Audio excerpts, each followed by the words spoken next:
Hi, my name is Lily. The event I have created for the International Arts Management Project is called the LA Soirée.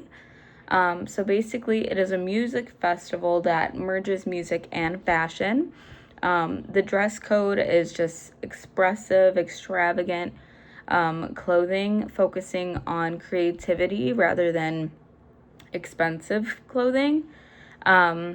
For how the Met Gala is a celebrity's version of a Super Bowl, LA Soiree would be like that for ordinary people.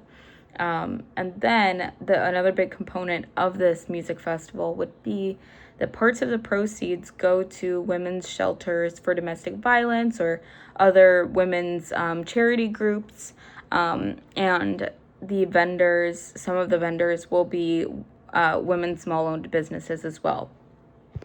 So for the goals of this festival, some of them would be to ignite creativity and unite community love for music and fashion, bringing people together for an important cause. For women in domestic violence situations, 1 in 4 women find themselves in a domestic violence situation within their lifetimes. So it's likely that, women going are affected themselves by this cause, or they either know, most people either know someone or can personally relate to the domestic violence cause. So I think that will be very prominent.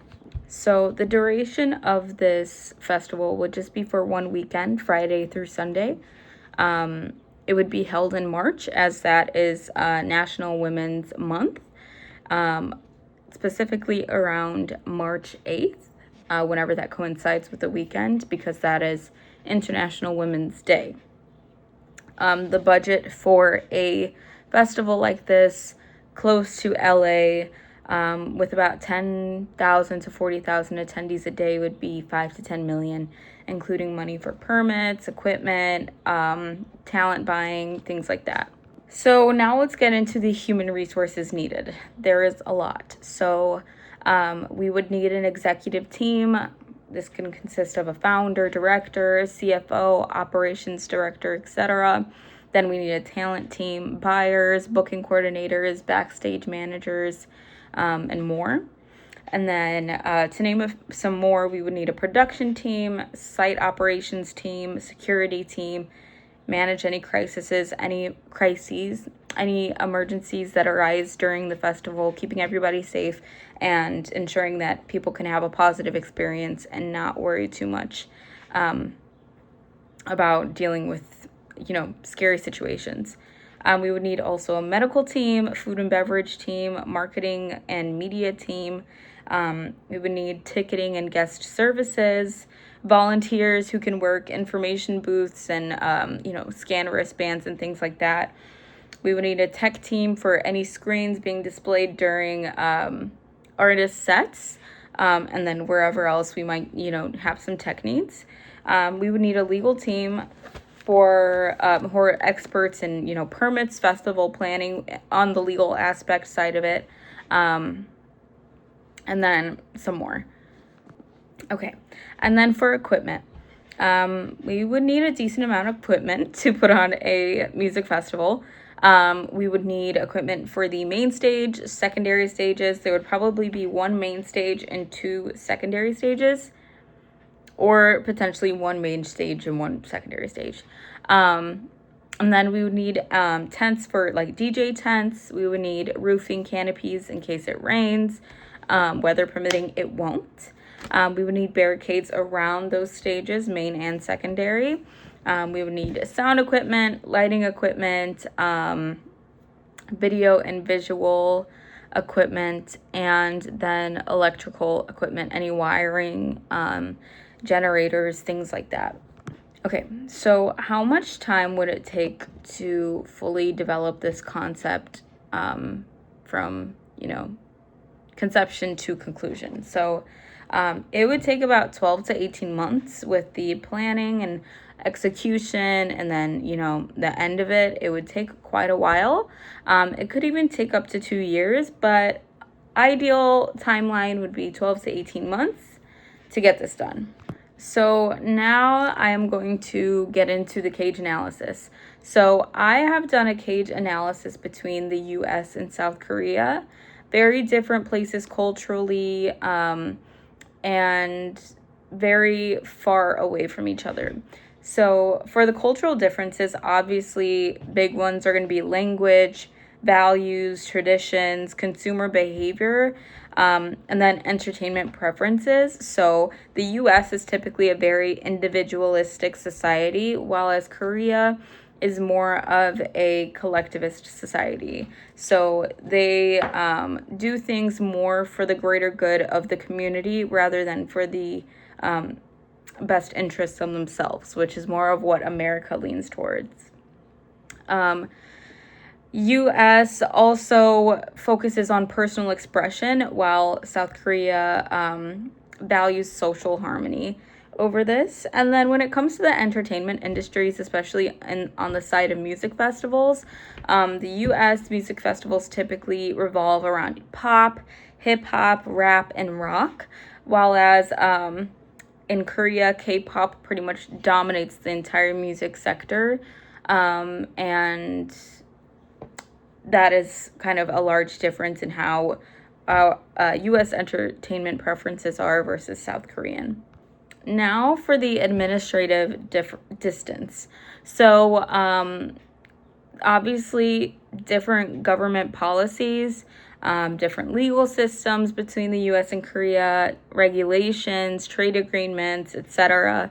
There's different copyright laws in the U.S. versus South Korea. Kind of, I guess I'm speaking on the differences more in the music space, as that's the field that I am headed into.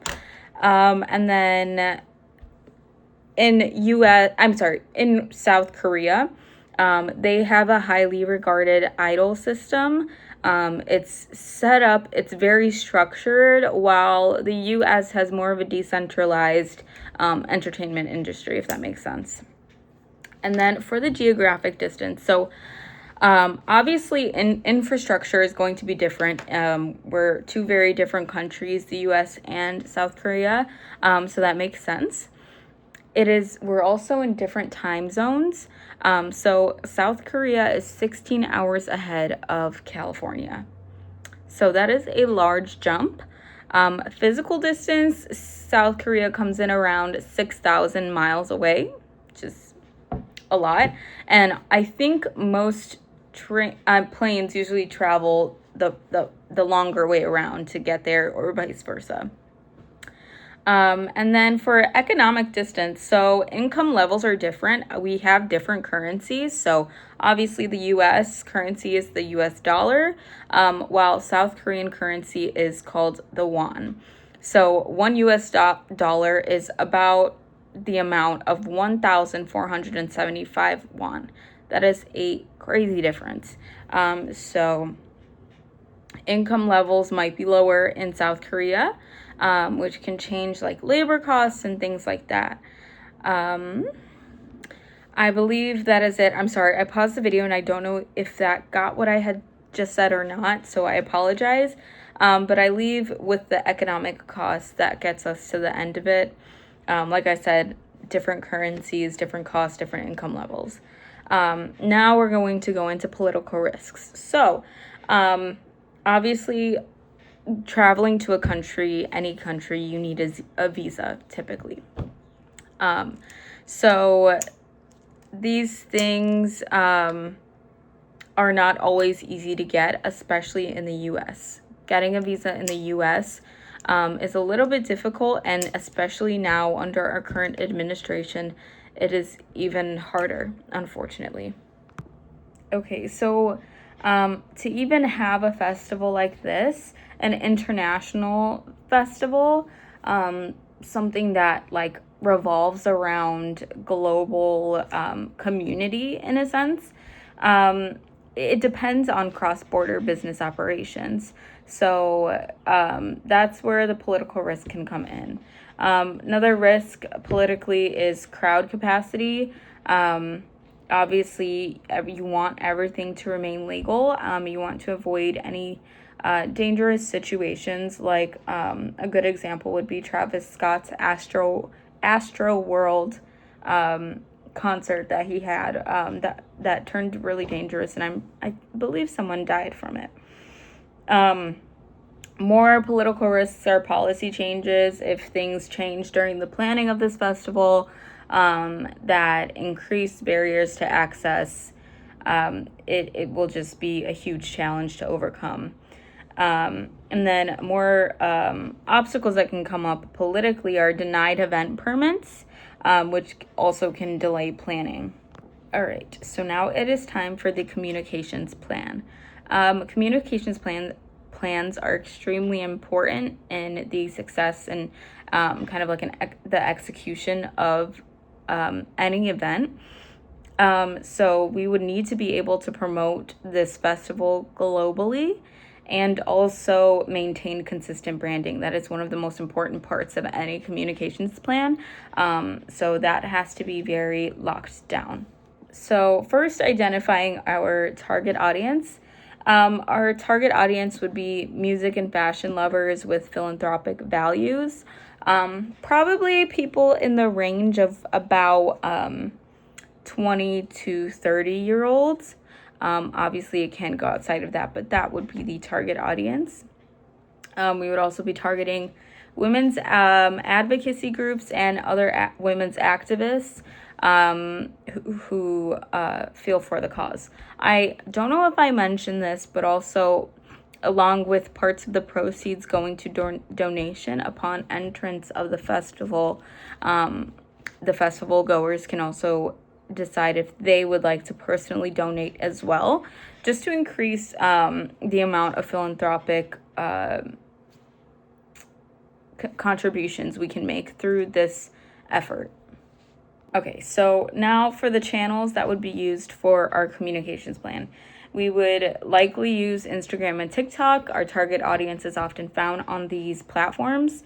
And then obviously through an official website as well. Through our Instagram or the website, you can sign up for newsletters to get updates, as well as iMessage or messaging updates as well. When I say we would like to keep the messaging consistent, that would revolve around a fun and uplifting tone, especially for women, as this is like their month that we're even planning this for, and it's going to proceeds up for women's charity groups. The messaging would also consistently have global culture, community, creativity, and sustainability. These are all important. All of these communications and consistent messaging build audience engagement, and they enhance the global reputation that this festival would have among people across borders as well. Okay, so now some barriers to access. So there are a few. Obviously, financial barriers are a big one. Especially in the times that we are in now. Costs are rising and minimum wage is staying the same. Everything is going up, from rent to groceries to gas prices. And being able to just survive is becoming a harder challenge than it has recently been. So financial barriers are the first and probably one of the biggest. And this next one kind of feeds into that, which is geographical distance. Obviously, like I said, for example, South Korea is 6,000 miles away from California. So it's obviously not going to be cheap to fly in if coming from somewhere as far as that or even further. Even anything further. If something's 3,000 miles, that's still a long way, and flights are typically really expensive, especially right now, because fuel prices for planes are going up. Spirit Airlines just went out of business, so all of those things play a role into these barriers to access. And then another barrier would be visa and import restrictions. the current president rose tariffs on things that are being imported into the country, so that's going to play a part. And then, like I said earlier about the visa restrictions, making it harder for people to be able to even come into this country and experience this festival. Yeah. So the evaluation plan. Success can be measured through the financial success, obviously, and donations towards the women's groups. I think the donations is one of the most important part because this is also a philanthropic endeavor, but it is also an international endeavor. So attendance and then audience engagement would also be one of those kind of metrics. Staff evaluations, especially for risk and crisis evaluations, just to see like if things ran smoothly. Obviously, if there's things to improve on, which there likely will, where the strengths and weaknesses within the festival were, and kind of getting feedback on the people from the people who were on the ground working the festival. Attendee feedback also will be important, as well as artist feedback. Did things go wrong during their set? Was it a smooth transition from one set to another? Different things like that. And then safety and security, again, like I said, with the staff evaluations. Accessibility and inclusivity. Did anybody have a bad experience because of lack of accessibility to certain parts of the festival? I think that being able to be accessible and inclusive is really important to the messaging and the overall brand personality of this festival. So making sure to keep an eye on the success of that will be a large part of the evaluation plan as well. And then also measuring environmental and community impacts, because we are coming into a space that is not ours, and we do not want to leave it worse off than it was. Again, part of the focus is sustainability in our messaging as well. And that goes from the ground that we stand and walk on to the clothes that we wear on our body. So we just want to make sure that we are not leaving the place in horrible condition once we leave. And then also another thing that will be important is media reviews. How did people respond to this festival? And,